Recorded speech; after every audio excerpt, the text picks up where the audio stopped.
Esta es la primera de 4 sesiones en las que trabajaremos en los últimos 5 capítulos de Romanos, que son los capítulos 12 al 16. El título que le puse a este conjunto particular de mensajes es Desarrollando la fe bajo presión. Pienso que la mayoría de los que intentamos caminar en la fe cristiana estamos de acuerdo en que estamos bajo presión. Todo tipo de presiones, presiones sociales, presiones espirituales, presiones mentales, presiones emocionales. Al escribir una mini presentación a esta serie en particular, usé una frase célebre de los Estados Unidos que dice, donde la teoría se pone a prueba. Aquí es donde se prueba la fe. ¿Podrá pasar la prueba? ¿Podrán decir amén a toda la gloriosa teología de los primeros 11 capítulos de Romanos? Pero es en lo que estamos enseñando ahora que nuestra fe será probada o negada. Esta es la prueba. Como ven, esto es cierto en toda la Biblia. Nunca nos da una verdad abstracta e intelectual. Siempre da la verdad y luego muestra cómo se relaciona con la forma en que vivimos. No podemos hallar una sola teología abstracta e intelectual en ninguna parte de la Biblia. A Dios no le interesa eso. Él se interesa en la vida y la forma en que vivimos. Y todas las verdades de la Biblia están diseñadas para hacernos vivir una vida piadosa, victoriosa y fructífera. Y si tenemos mucho conocimiento, tal vez muchos títulos, pero sin el resultado adecuado, los propósitos de Dios fracasan en nuestras vidas. Si pasan ahora al capítulo 12, encontrarán en el primer versículo una frase que es especial para mí, me agrada, por mis conocimientos en la lógica. Pablo dice, por lo tanto, hermanos. La frase que para mí siempre resalta de la página es por lo tanto. Lo he dicho muchas veces y algunos de ustedes me han escuchado decir, si ven un por lo tanto en la Biblia, hay que averiguar la razón de esta frase. Porque siempre indica una conexión lógica con lo anterior. Pienso que por lo tanto, aquí en el primer versículo de Romanos 12, se refiere a todos los 11 capítulos precedentes de Romanos. En esos 11 capítulos, Pablo desenvuelve maravillosamente el plan divino para que el hombre sea considerado justo con Dios, para volver a establecer una relación con Dios, para recibir toda la provisión completa del sacrificio de Jesús en la cruz. Todo se ha desenvuelto como solo el Espíritu Santo a través de Pablo pudo hacerlo. Pero, como ya he dicho, Dios no se detiene ahí.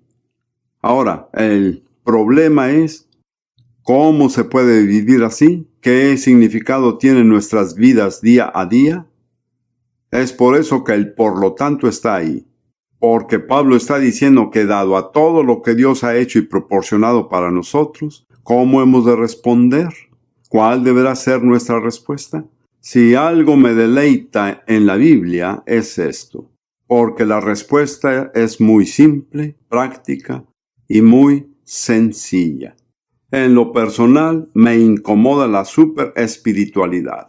Le digo a la gente que el Espíritu Santo es la persona más práctica en el mundo en este momento. Si algo no es práctico, no es espiritual en el verdadero sentido espiritual. Y así, al leer este primer versículo, verán que los requisitos de Dios, la respuesta que Él pide de nosotros, es muy sencilla. Esta es la mejor forma de decirlo. Por lo tanto, hermanos, tomando en cuenta la misericordia de Dios, les ruego que cada uno de ustedes, en adoración espiritual, ofrezca su cuerpo como sacrificio vivo, santo y agradable a Dios, o racional, como diríamos. Entonces, ¿qué nos pide Dios? No es algo teológico, no es algo que parezca muy místico o intelectualmente interesante, tan solo dice quiero tu cuerpo. Quiero ese cuerpo terrenal en el que vives. Eso es lo que te estoy pidiendo. Y no me voy a contentar con nada menos. Él dijo, quiero que presentes tu cuerpo como un sacrificio en mi altar de servicio. Pero dice en sacrificio vivo. ¿Por qué escogió decir que sea vivo? Porque se refiere a los sacrificios del antiguo pacto en los que el animal que iba a ser sacrificado primero se mataba y luego el cadáver se ponía sobre el altar. Pablo está diciendo, quiero que pongas el cuerpo de la misma forma en el altar de Dios, pero no lo mates. No es un sacrificio muerto, es un sacrificio vivo. Y el lenguaje que se usa aquí es que es vuestro culto racional. La palabra que se usa allí es la palabra que siempre se usa para el servicio del sacerdote en el templo del tabernáculo.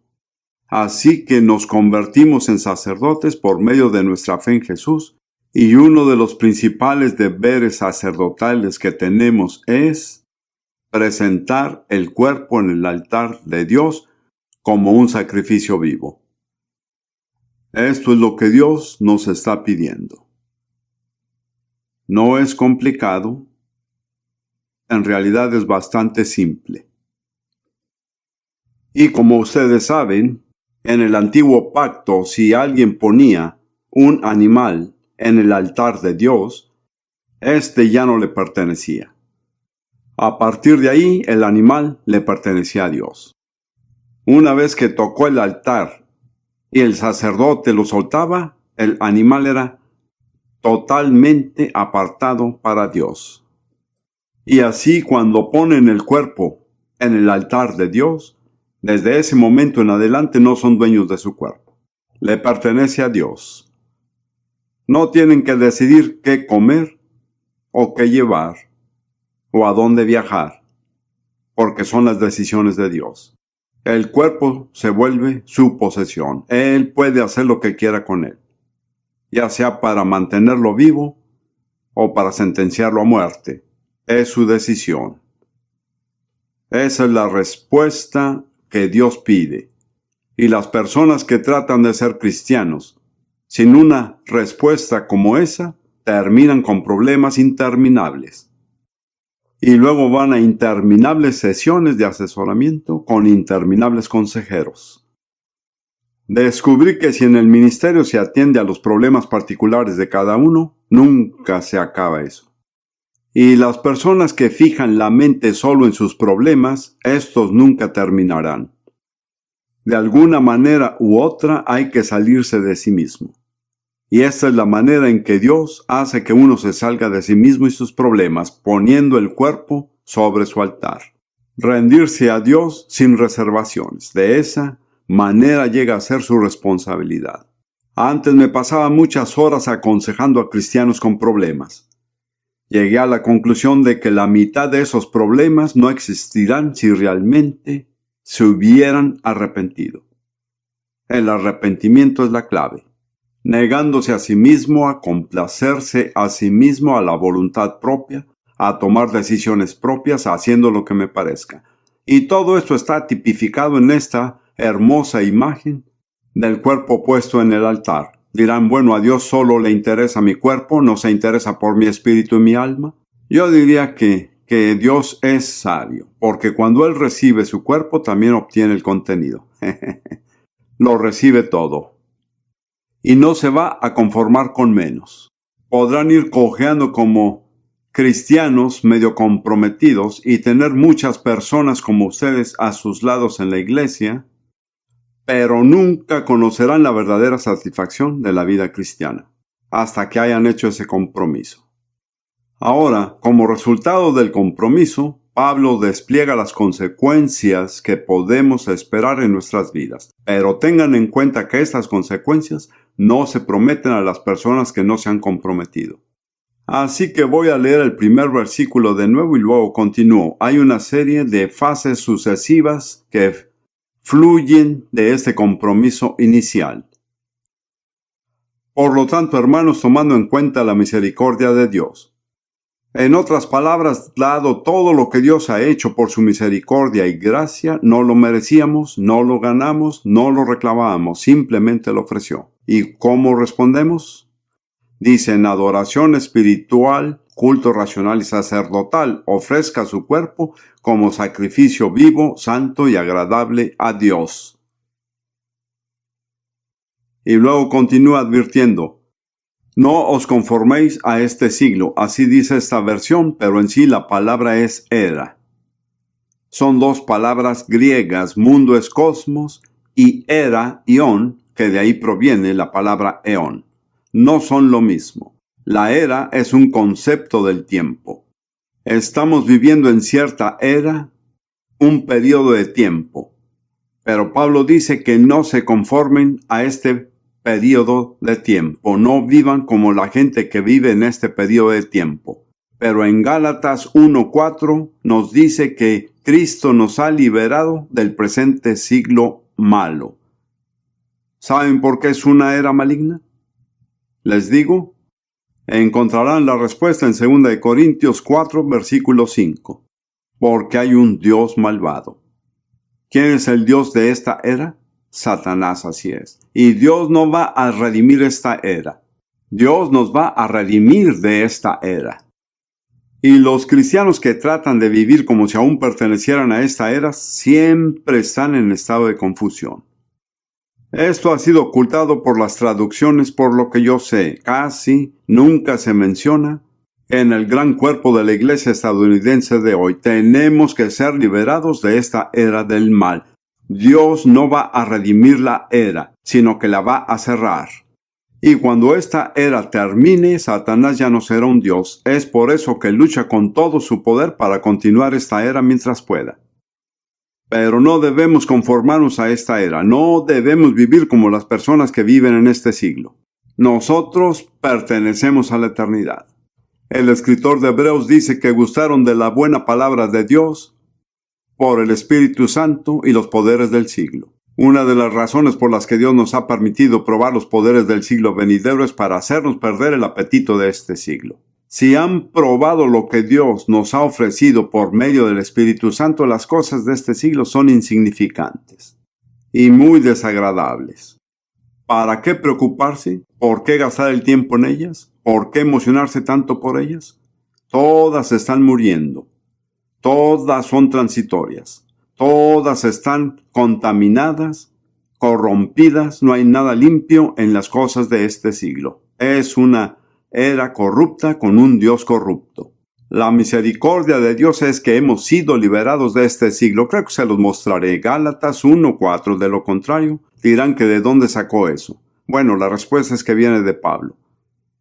Gálatas 1:4.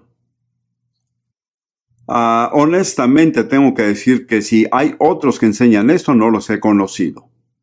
No lo digo por ser orgulloso, solo quiero decir que hay una brecha total en las enseñanzas de la iglesia en esta nación con respecto a este tema. Gálatas 1:4. Leamos el versículo anterior, el 3. Que Dios nuestro Padre y el Señor Jesucristo les conceda gracia y paz. Jesucristo dio su vida por nuestros pecados para rescatarnos de este mundo malvado según la voluntad de nuestro Dios y Padre. Es la misma palabra que se usa en Romanos 12:2, pero esta traducción particular y otras tienden a usar la palabra mundo.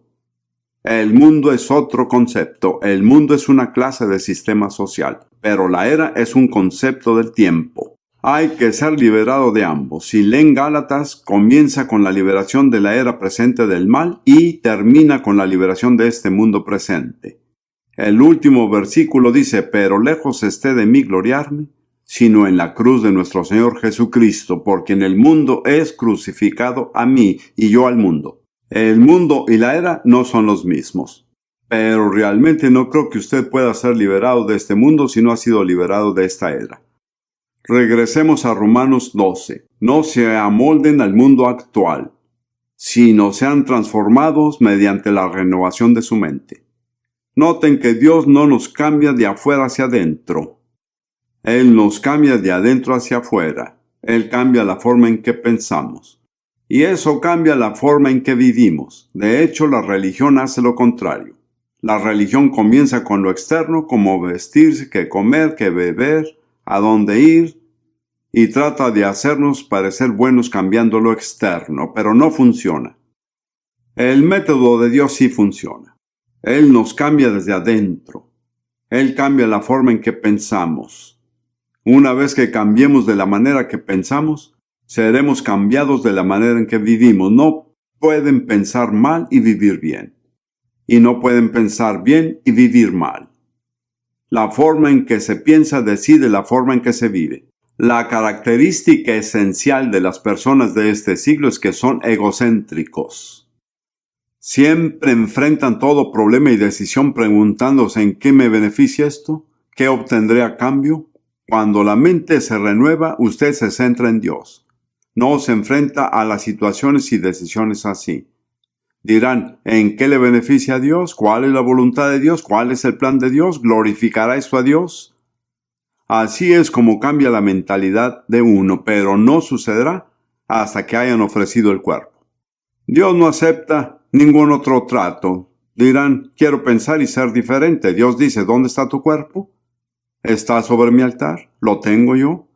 ¿Tengo el derecho absoluto de hacer lo que me parezca con tu cuerpo? De lo contrario, no me hables de renovar tu mente, porque ese es mi requisito básico. Entreguen el cuerpo y Dios renovará la mente. Si se aferran al cuerpo, Dios no hará nada por la mente. ¿Cuántos saben que lo que Dios dice lo dice en serio? Así es, alabado sea Dios. Muy bien, continuamos ahora con Romanos capítulo 12, versículo 2. No se amolden al mundo actual, sino sean transformados mediante la renovación de su mente, así podrán comprobar cuál es la voluntad de Dios. Para que puedan descubrir la voluntad de Dios en la experiencia. Como ven, hay millones de cristianos que nacieron de nuevo, pero nunca descubrieron la voluntad de Dios en sus vidas. Solo vagan sin rumbo. Tratan de llevar a cabo una buena vida, pero no tienen motivación real. No tienen visión. La Biblia dice que donde no hay visión, el pueblo se desenfrena. Es por eso que muchos cristianos son indisciplinados. Se desenfrenan porque no tienen visión. Tomemos el ejemplo de un atleta, que Pablo lo usa muy seguido. ¿Por qué puede un hombre saltar más alto o correr más rápido que otros? Porque hubo una visión. Y por esa visión hace ejercicio, se entrena, se entrega a la disciplina. Una disciplina mucho más intensa de lo que la mayoría de los cristianos contemplan. Lo que lo motiva es una visión. No hay visión, no hay disciplina. Sus vidas son un desorden. Sufren altibajos día tras día, se esfuerzan por aquí, mejoran en algo por acá, pero no hacen lo que Pablo dijo que estaba haciendo. Prosigo hacia la meta para obtener el premio del supremo llamamiento de Dios en Cristo Jesús. Si no tienen meta, ¿cómo podrán proseguir hacia ella? La meta solo aparece cuando la mente se renueva y Dios les da visión de lo que Él quiere que seamos personal e individualmente. Y luego Pablo dice 3 palabras maravillosas sobre la voluntad de Dios, que es buena, agradable y perfecta. Cuanto más lo sepan, mejor se pone. Cuando se comienza con la voluntad de Dios, Él quiere lo mejor para usted. ¿Están seguros de eso? Así es. Luego es aceptable. Entre más lo entiendan, más lo disfrutarán. Y por último, es perfecto. Abarca cada área de su personalidad, abarca todos los detalles de sus vidas, abarca en dónde se sientan, abarca la comida que comen, la ropa que usan y a la gente que conocen. No hay un detalle en sus vidas que no esté cubierto por la voluntad de Dios, cuando descubren su perfecta voluntad. ¿Saben de qué me he dado cuenta en mi vida? Las cosas que pensé que eran importantes, por las que oraba y que me causaban agonía, resultaron ser poco importantes. Y otras cosas en las que apenas tuve tiempo para pensarles fueron decisiones que decidieron el curso de mi vida. Emigré a los Estados Unidos por accidente. Muy pocos saben esto. Vine aquí de visita en 1963. Me dijeron que era mucho tiempo para una visita. Les dije, ¿qué hacemos? Me dijeron, será mejor que emigres. No tenía intención de emigrar a Estados Unidos. Me dije a sí mismo, si hay una nación que tiene suficientes predicadores, son Estados Unidos. Y ese fue uno de los acontecimientos más significativos de toda mi vida. Y aquí estoy. Llevo aquí, Dios, casi 30 años. ¿Me hice ciudadano? Nunca lo consideré. No tuve tiempo para orar sobre la decisión. Ahí estaba en la frontera de Dakota del Norte, de tantos lugares en Estados Unidos para entrar. Y yo quiero decir bendito sea Dios por las autoridades de inmigración. Cada vez que tenía que lidiar con uno, era un cristiano verdadero. No me digan que no hay diferencia, porque sí la hay. Nos trataron con amabilidad, cortesía y consideración. Es muy fácil criticar a los funcionarios de una nación, pero les digo que mejor observen a otras naciones antes de criticar a sus funcionarios. Si van a ir bueno, mejor no le digo a dónde. ¿Para qué me busco problemas? ¿Qué tal si quisiera ir allá después? Muy bien, vamos a seguir, continuamos. En el versículo 3, la siguiente fase, Pablo dice: digo pues, por la gracia que me es dada, a cada cual que esté entre vosotros, que no tenga más alto concepto de sí que el que debe tener, sino que piense de sí con cordura, conforme a la medida de fe que Dios repartió a cada uno. Ahí está lo que sigue, descubrir que Dios les ha asignado una medida específica de fe. Dios trata con cada uno individualmente. No todos tenemos la misma fe, no todos tenemos el mismo tipo de fe. No todos los predicadores o ministros tienen la misma fe. Algunos predicadores tienen una gran fe para la sanación, otros no, pero Dios reparte a cada persona, a cada siervo suyo, una medida específica de fe. Luego nos advierte que la fe y el orgullo son incompatibles. ¿Lo sabían?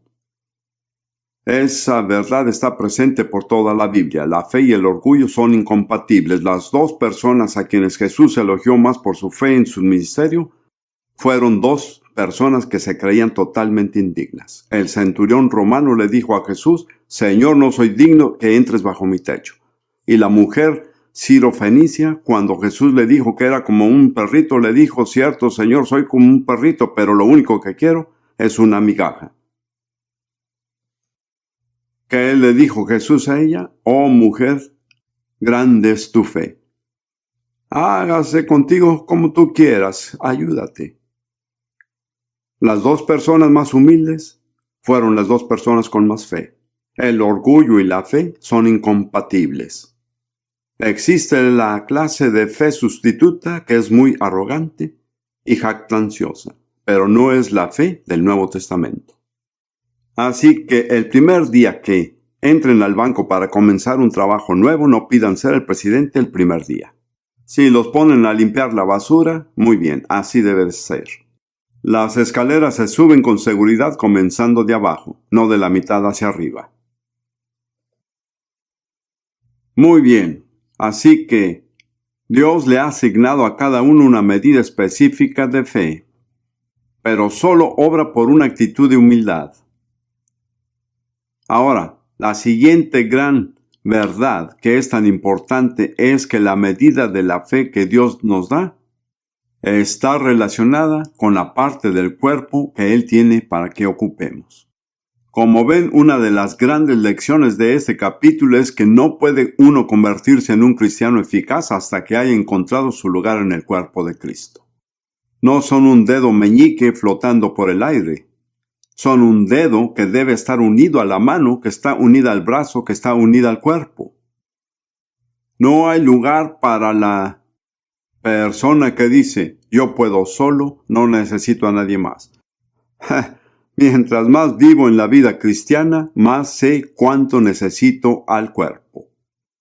Y a veces, cuando me vuelvo un poco autosuficiente, Dios permite que me sucedan cosas que me muestran que necesito a mis compañeros cristianos. Necesito estar en el cuerpo. Debo estar funcionando como parte del cuerpo. Algunos se sienten frustrados. Se preguntan por qué no pasa así con ustedes. No han encontrado su lugar en el cuerpo. Tienen fe, pero no saben qué hacer con ella. Leamos lo que dice Pablo acerca del cuerpo en los versículos 4 y 5, porque de la manera que en un cuerpo tenemos muchos miembros, pero no todos los miembros tienen la misma función. Así nosotros, siendo muchos, somos un cuerpo en Cristo, y todos miembros los unos de los otros. Entonces cada uno de nosotros está diseñado para ser parte de un cuerpo. Y solo podemos funcionar con eficacia cuando encontramos nuestro lugar en el cuerpo y cumplimos nuestras funciones. Y encontrarán que la fe que Dios les ha asignado es la fe que les permitirá cumplir su función en el cuerpo. Permítame darles un ejemplo muy simple. Si van a hacer una mano, supongamos, tienen que tener fe de manos, ¿lo entiende? Pero si van a hacer un pie y Dios les ha dado fe de pies e intentan ser una mano, serán un desastre, ¿entienden? Mi mano es muy eficaz cuando funciona como una mano, pero si trato de caminar con las manos, esa es otra historia. Nuevamente, la causa de tanta frustración en el cuerpo de Cristo es que hay quienes tratan de ser algo que no son. Están tratando de cumplir una función para la cual Dios no les ha dado la fe. Todos nosotros sentimos que nuestra fe está probada, pero básicamente si siempre están luchando por la fe, es casi una señal segura de que no están en el lugar adecuado en el cuerpo. Mi mano realmente no tiene que hacer mucho esfuerzo para ser mano. Es una mano sin tener que pensar en otra cosa. Pero si trato de hacer de la mano alguna otra parte del cuerpo, entonces habrá mucho esfuerzo y tensión. No debería haber tanta tensión en la vida cristiana. De vez en cuando estaremos bajo presión, seremos probados, nuestra fuerza puede ser probada, pero básicamente la vida cristiana debería fluir tan naturalmente como la mano que cumple su función o el ojo haciendo lo mismo. Eso no significa que la fe no crecerá. Dios quiere que nuestra fe crezca, pero crecerá en el lugar donde uno debe estar funcionando. Puedo ver cómo están frunciendo sus cejas. Quizá no lo sea en el exterior, pero sí en el interior. Realmente nunca han oído algo así. Una de las maldiciones de la vida estadounidense es el individualismo. Quiero decir que el individuo es una persona real y la individualidad es importante. Pero tratar de funcionar por su cuenta independientemente de otras personas es un camino al desastre. Es un camino a la frustración. Leí una estadística por ahí que decía que el promedio de personas que ahora comparten un hogar en esta nación es de 1.7. En promedio 2 personas ya no pueden vivir juntas. Esa no es una imagen del cuerpo de Cristo. Este es un lugar donde no podemos conformarnos al pensamiento de este siglo. Tenemos que aprender a ser parte de un cuerpo, tenemos que aprender a funcionar con otras personas. Dios tiene su manera de enseñarnos. Puede que ya lo sepan, pero yo fui hijo único, nunca tuve hermanos o hermanas. Me abrí el camino a la universidad y a la facultad con unas becas, tuve mucho éxito académico y realmente llegué al nivel superior de la vida académica en Gran Bretaña sin tener que preocuparme mucho por los demás. Si no me agradaban, no me peleaba con ellos. Yo solo les dejaba que hicieran lo suyo. Realmente no me había afectado la maldición de la inseguridad. Tuve que aprender cómo se siente ser un inseguro. Porque mis problemas eran diferentes. Si había quienes no les agradaba, no me preocupaba. Era asunto de ellos, no mío. Bueno, entonces Dios obviamente vio que estaba altamente calificado y que me asigna un buen trabajo intelectual. Así que me casé con una dama que era madre adoptiva de 8 niñas. Así que el día que me casé, no solo tuve una esposa, sino 8 hijas. 6 de ellas eran judías, una era árabe y la otra inglesa. Después adoptamos la 9ª, una africana. Pero ya ven, Dios, diría yo, me dejó caer hasta el fondo. De repente, si nos ponemos a pensar en alguien para un puesto así, yo diría que sería el último en la lista. Pero Dios lo hizo porque tuve que reformar mi forma de pensar. Tuve que aprender a relacionarme con los demás. Tuve que aprender que las mujeres no piensan como los hombres. Quiero decir, asumía que todos pensaban como un profesor universitario. Descubrí que no era así. Pero le agradezco a Dios por la lección. Nuestra familia ha sobrevivido. Hoy, junto con Ruth, tenemos alrededor de 150 miembros en la familia. Eso es un testimonio de la gracia de Dios. Así que, si Dios los deja en el abismo, recuerden que se asegurará de que sepan nadar. Con algunos tragos aquí y allá, pero tarde o temprano saldrán a flote sonriendo. Muy bien, continuemos. Aún nos queda por llegar a la fase final de nuestro progreso, que está en los versículos 6 y siguientes. Teniendo diferentes dones, gócense carismáticos, la palabra es carismata, y ya que tenemos carismata, según la gracia que nos es dada, y la palabra para gracia es caris. El carisma es un derivado de la palabra que significa gracia, son dones de gracia, dones que no se pueden ganar. Así que una vez que hayan encontrado su lugar en el cuerpo, Dios los equipará con los dones que necesitan para funcionar en ese lugar. ¿Lo ven? Realmente no es sensato orar por los dones en lo abstracto. Señor, dame este don o dame aquel don. Tienen que buscar su lugar en el cuerpo y entonces sabrán qué dones necesitan. Más bien Dios comenzará a dárselos. Recuerdo cuando me lanzaron al ministerio de la oración por la liberación de las personas con demonios. Recuerdo que muy al principio un hombre nos trajo a su hermana, a mi primera esposa Lidia y a mí para el ministerio. Me senté allí mirándola y dije, ¿necesitas que te liberen? Y nombré 8 demonios. Y me pregunté, ¿cómo lo supe? Y pensé, Dios me tuvo que haber dado una palabra de conocimiento. Pero no lo obtuve en lo abstracto. Me vino en la situación cuando se necesitaba. Porque eso era parte de mi función en el cuerpo. Dios no los dejará abandonados.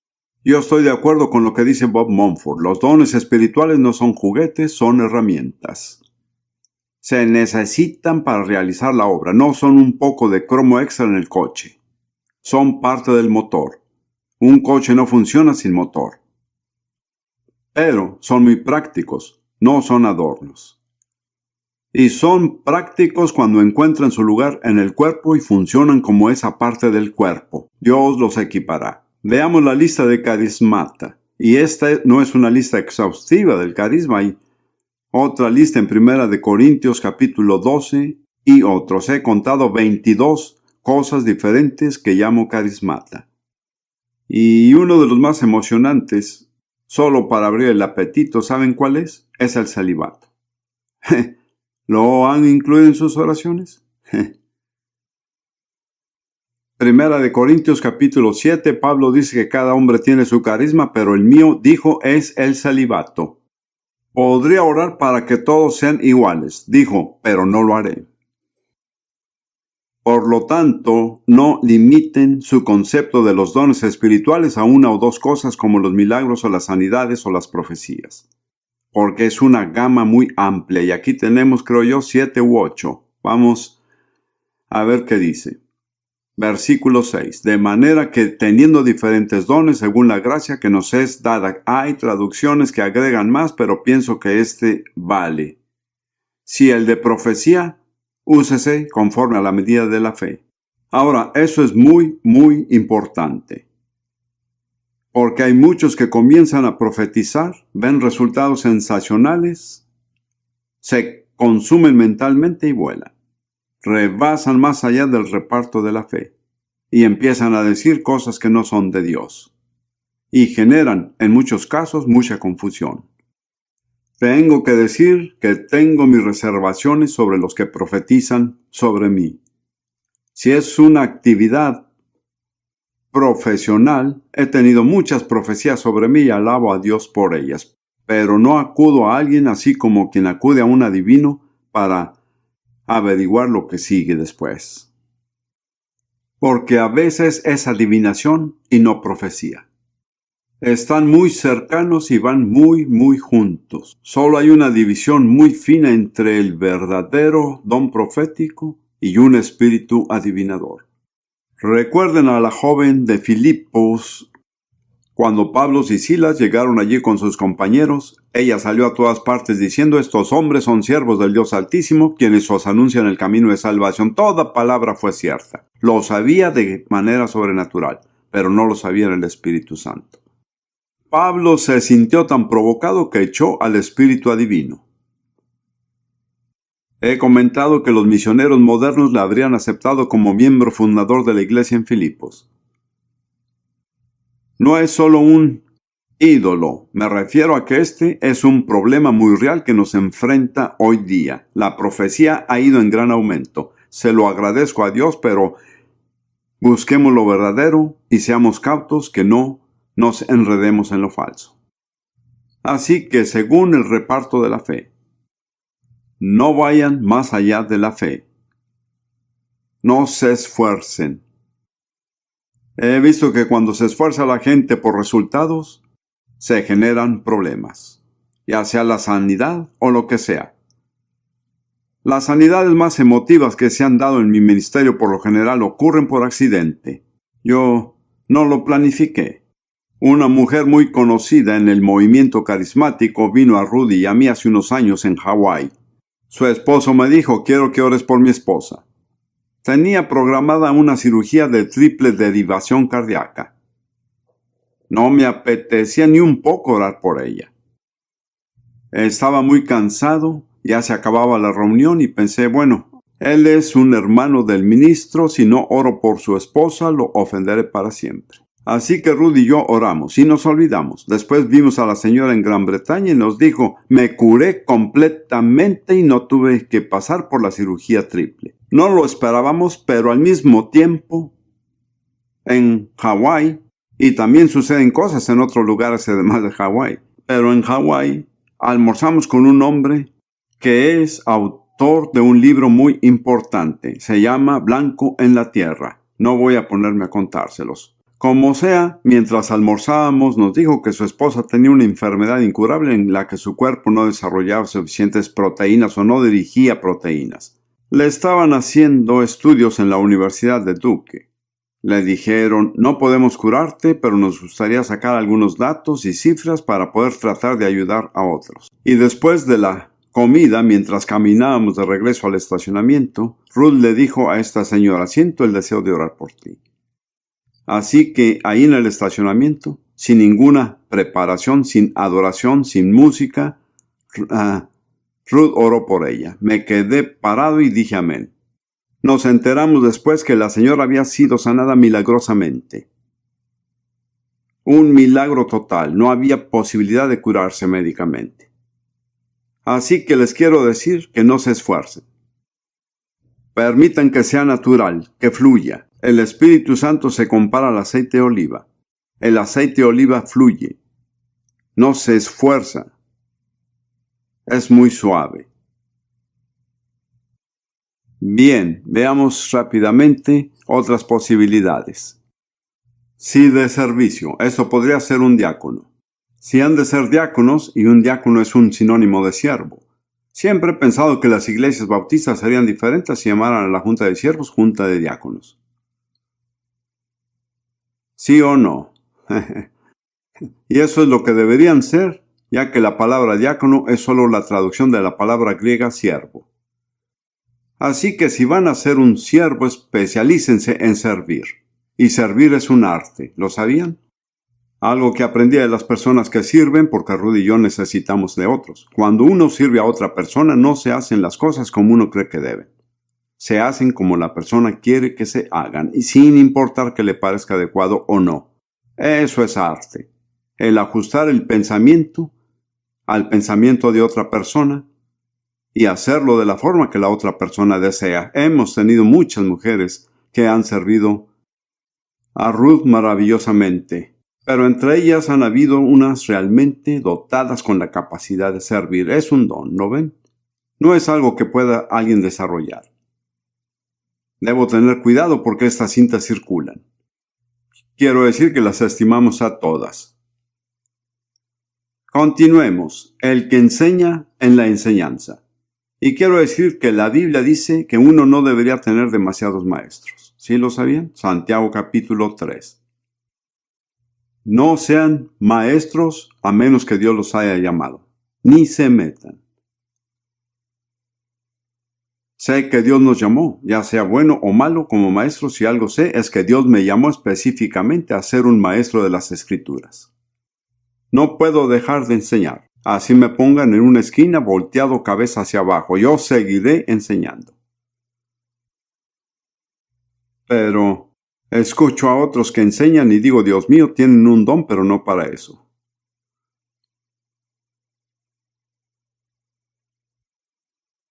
Bien. El que exhorta en la exhortación. Verán, muchas personas tienen este maravilloso don de exhortar, pero eso no es enseñar. No se hagan maestros y deberían ser exhortadores. Quédense en su vocación. Hay evangelistas maravillosos, pero cuando se hacen maestros, cada vez que abren la boca, suelen meter la pata.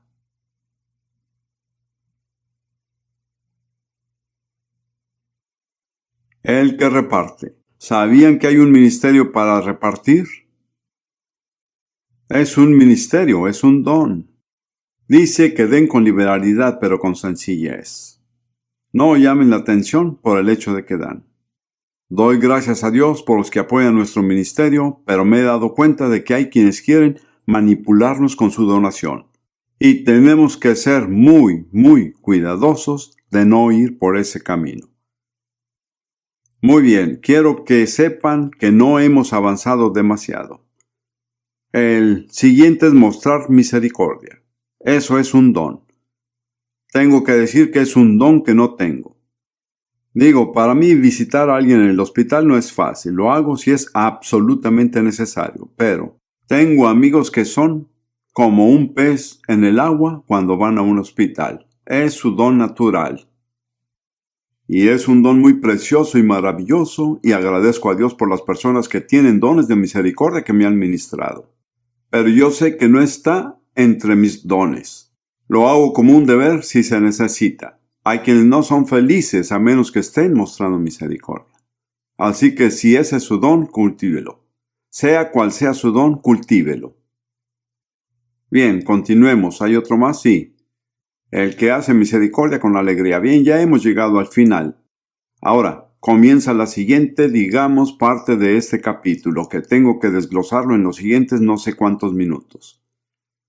La palabra clave o la frase clave es el amor sea sin fingimiento. Mientras revisamos estos capítulos veremos una y otra vez que el centro de toda la vida cristiana es el amor. Entonces Pablo comienza con el amor. Lo llama amor sincero. Y todo lo demás en este capítulo fluye del amor. No se trata de un conjunto de reglas que deben seguir. Es una guía de cómo dirigir el amor que Dios ha puesto en sus corazones. ¿Ven la diferencia? Imagínense que están regando un gran jardín con una regadera y tienen que volver a la llave cada vez, llevándola de un lado a otro. Y les da calor, transpiran y se cansan. Han completado muy poco el trabajo, pero alguien dice, ¿por qué no usas una manguera? Ponla en la llave, sosténla y solo cargas la manguera, es todo. Y cuando tengas la manguera, aquí es donde se debe dirigir el agua. Eso es lo que Pablo dice. Así es como se debe dirigir el agua, pero si no hay agua en la manguera, si no tienen nada de amor, no habrá nada que dirigir. No hagan de esto un conjunto de reglas. Son solo sugerencias para regar el jardín cuando hay una manguera. Si no tienen manguera, lo primero que deben hacer es conseguir una y ponerla en la llave. No traten de vivir la vida cristiana bajo un conjunto de reglas religiosas y fastidiosas. De eso no se trata. Me encanta leer Primera de Timoteo 1:5, especialmente esta traducción. Es muy buena. Primera de Timoteo 1:5. Pues el propósito de este mandamiento es el amor, nacido de corazón limpio y de buena conciencia, y de fe no fingida. El propósito de este mandamiento es el amor. Nos describe a nosotros en el ministerio, nuestro propósito realmente es el amor. Pablo dice que si se enfocan en cualquier otra cosa están perdiendo el tiempo. Cualquier cosa en la iglesia que a final de cuentas no produce amor es un desperdicio de tiempo y de esfuerzo también. Tanto tiempo perdido en tantas iglesias. Regresando ahora a la manguera. Y tenemos que ir muy rápido. Solo le voy a mostrar diferentes cultivos de flores. Diferentes tipos de flores que se pueden regar. Aborreced lo malo, seguid lo bueno. Creo que aquí tengo una lista de 12. Aborrezcan lo malo, sigan lo bueno. No hay neutralidad. Y no vamos a leer la escritura de referencia porque no hay tiempo. Salmo 45:7, una escritura profética acerca de Jesús como el Mesías. Has amado la justicia y aborrecido la maldad. Por tanto, te ungió Dios. ¿Por qué bendijo Dios a Jesús? Porque amaba la justicia y aborrecía la maldad. No puede ser uno neutro con la maldad si ama uno a Dios y a la justicia. Salmo 97:10 dice: los que amáis a Jehová, a aborrecer el mal. No puede haber convenio entre el mal y los que verdaderamente aman al Señor. Continuemos con el siguiente versículo. Versículo 10. Amaos los unos a los otros con amor fraternal. Y luego dice: en cuanto a honra, prefiriéndoos los unos a los otros, tengan amor unos por otros y prefiéranse unos a los otros en honor, más que para sí mismo busquen honrar a su prójimo. Yo tuve muchos problemas con esto, porque pensaba, ¿pero cómo puedo honrar a aquel hermano si no creo que sea tan bueno como yo? Por supuesto, a nadie le sucede eso. Y luego vi que Pablo dijo que los que se comparan entre sí y se miden con otras personas no son sabios. Me di cuenta de que solo hay un estándar y es Jesús. Así es, cuando se mide uno por él es fácil honrar a los demás. Continuemos con el versículo 11, el tercero. En lo que requiere diligencia, no perezosos, fervientes en espíritu, sirviendo al Señor. La traducción dice que no sea perezoso, sino diligente. Busquen en la Biblia a ver si pueden hallar en ella algo bueno sobre la pereza. La embriaguez es un pecado, pero la pereza es un pecado mucho peor. Encontrarán que la pereza es mucho más condenada que la embriaguez. Lo curioso es que toleramos a la gente perezosa en las iglesias, pero no aceptamos borrachos. ¿Que no tienen gente perezosa en su iglesia? Bueno, es distinto. Pero hay personas que son demasiado perezosas para ponerse a leer su Biblia, o perezosas para orar, o para ir de visita puerta por puerta. ¿Saben lo que es la pereza? Según el católico, es un pecado capital. Bien, la segunda parte de eso es servir al Señor con apasionada dedicación.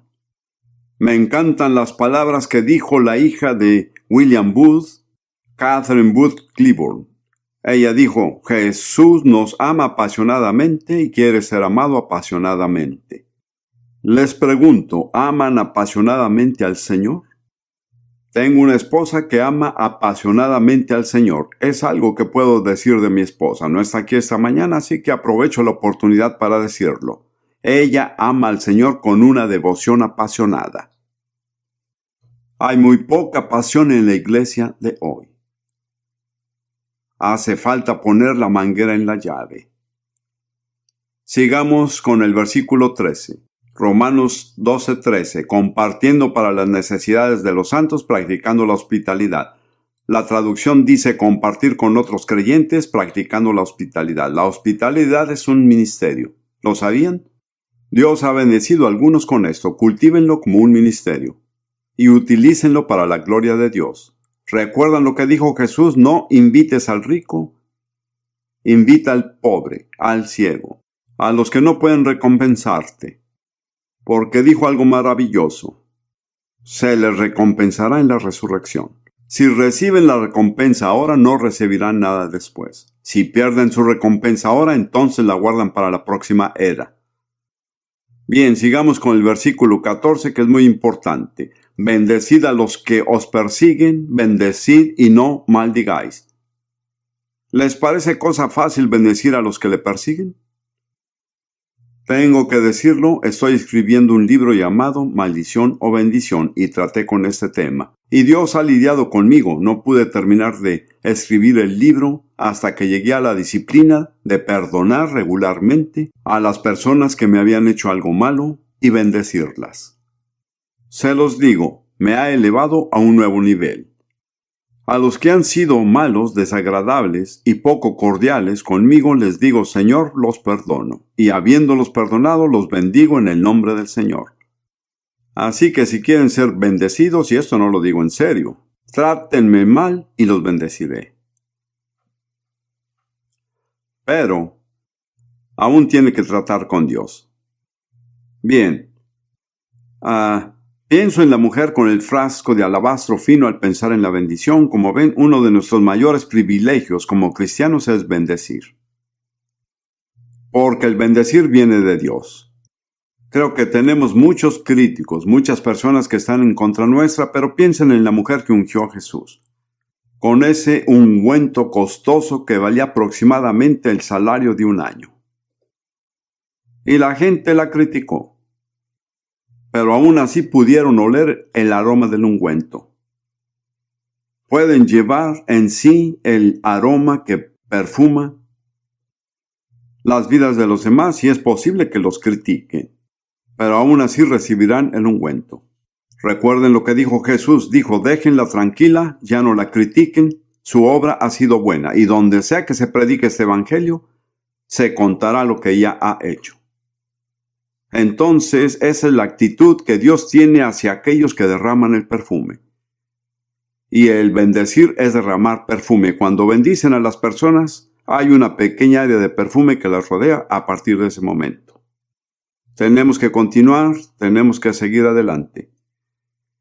Versículo 15, que dice, gozaos con los que se gozan, llorad con los que lloran. Tengo que volver a decir que como ejemplo excelente está mi esposa. Es buena para gozarse y buena para llorar. Y yo, pues no puedo decir lo mismo. El problema es el egocentrismo. No podrán regocijarse con aquellos que se regocijan y llorar con aquellos que lloran hasta que sean liberados del egocentrismo. Y les digo algo más. Si quieren saber el secreto a la tristeza, cultiven el egocentrismo. Les garantizo que serán infelices. Versículo 16.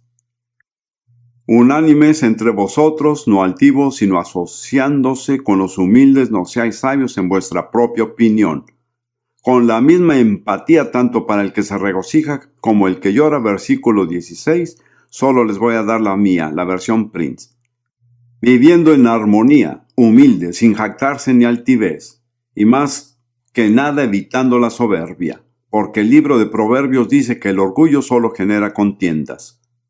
La causa más grande de los pleitos y divisiones es el orgullo. Versículo 17. El 9.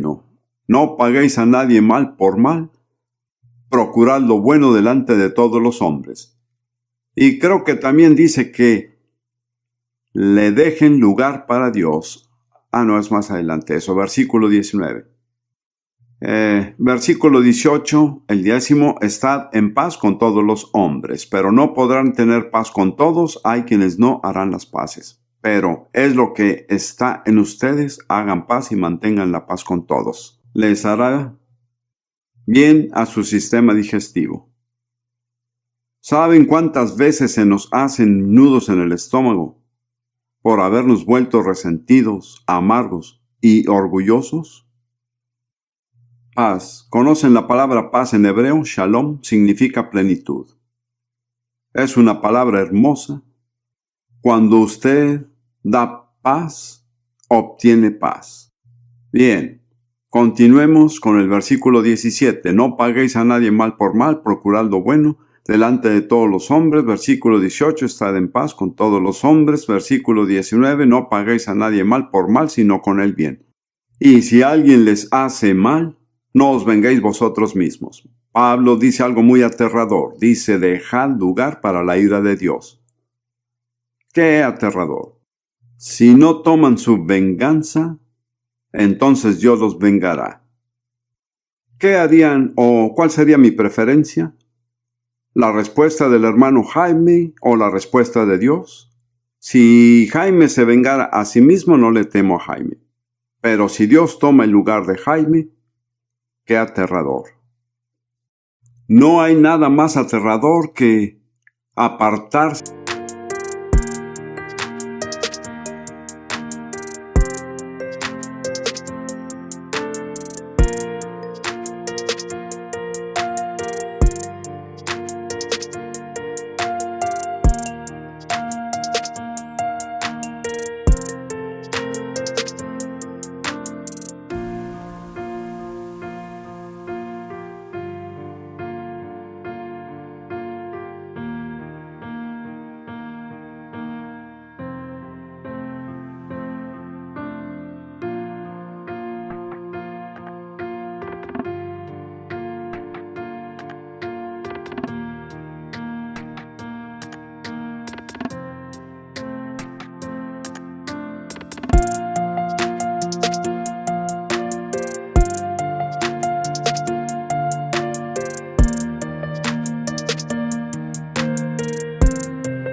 y decir no tomaré mi venganza, ya Dios lidiará contigo. Y ahora damos con este versículo tan maravilloso, y espero que sea el último.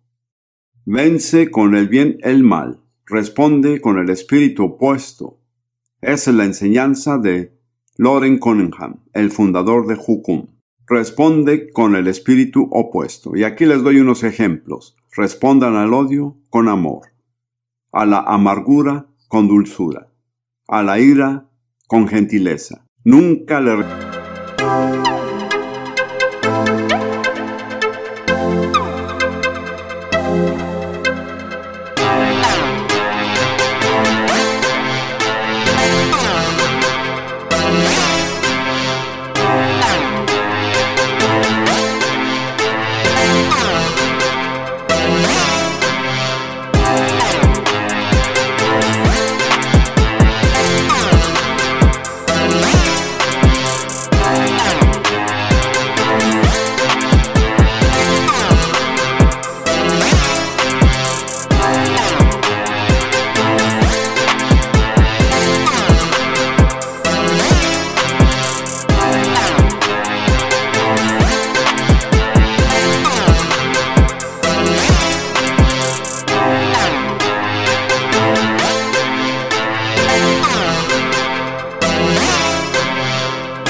respondan a una persona desagradable en su mismo nivel.